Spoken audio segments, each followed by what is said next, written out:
नर्मदे हर। भक्तों, सबसे पहले आपको नर्मदा जयंती की हार्दिक शुभकामनाएं। और नर्मदा जयंती के उपलक्ष्य में हम आपके लिए ये वीडियो लेकर के आए हैं कि नर्मदा जयंती किस तरह मनाई जाती है, कब मनाई जाती है। तो प्रत्येक वर्ष की महामाघ की सप्तमी तिथि को शुक्ल पक्ष में नर्मदा तिथि, नर्मदा उत्सव मनाया जाता है, नर्मदा जयंती मनाई जाती है। नर्मदा जी का प्राकट्य उद्गम इसी दिन हुआ था। नर्मदा जी पृथ्वी पर इसी दिन, इसी तिथि को पृथ्वी पर आई थी। और एक कथा के मुताबिक भगवान शिव मेखल पर्वत पर तपस्या कर रहे थे, तब उनके पसीने की बूंदों से नर्मदा का जन्म हुआ।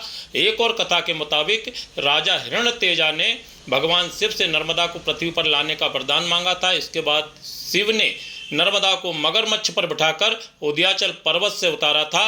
यह कथा स्कंद पुराण में आई हुई है। और एक और कथा के मुताबिक ब्रह्मांड के निर्माता ब्रह्मा की आंखों से 2 आंसू गिरे थे। इन आंसुओं से नर्मदा और पुत्र नाम की 2 नदियां बनी थी। नर्मदा नदी के बारे में कुछ विशेष बातें इस तरह की है कि नर्मदा नदी मध्य प्रदेश की जीवन रेखा मानी जाती है। यह नदी पूर्व से पश्चिम की ओर बहती है और खंबात खाड़ी में गिरती है।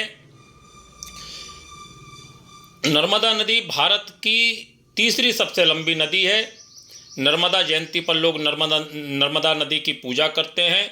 एक कथा के अनुसार कि गंगा नदी, यमुना नदी और सरस्वती नदी में अथवा भारतवर्ष की अन्य पुण्यमय नदियों में जो नहाने का फल प्राप्त होता है, वह फल केवल मां नर्मदा के दर्शन करने मात्र से प्राप्त हो जाता है।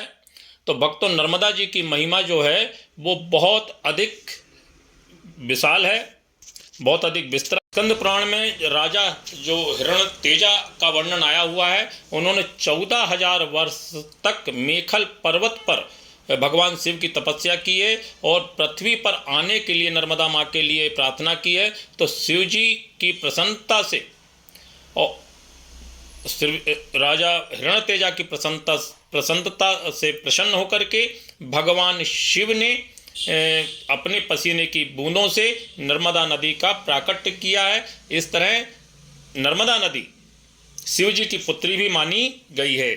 मान्यता अनुसार एक कथा और आती है कि राजकुमार गुलवकावली का पुष्प लेकर जो आएगा, राजकुमारी का विवाह उसी के साथ होगा। इसके बाद कई राजकुमार आए, लेकिन कोई भी राजा मेखल की शर्त पूरी नहीं कर सका। तभी राजकुमार सोनभद्र आए और राजा की गुलवकावली पुष्प की शर्त पूरी कर दी। इसके बाद नर्मदा जी का विवाह सोनभद्र के साथ तय हुआ। लेकिन एक मान्यता और है कि यह विवाह पूर्ण नहीं हो सका और यह विवाह किसी कारण से टूट गया। तभी से मां नर्मदा विपरीत दिशा में बह रही है। शास्त्रों के अनुसार नर्मदा नदी की परिक्रमा भी की जाती है। यह नदी 2600 किलोमीटर है और इसकी परिक्रमा में 3 साल 3 महीने 13 दिन का समय लगता है।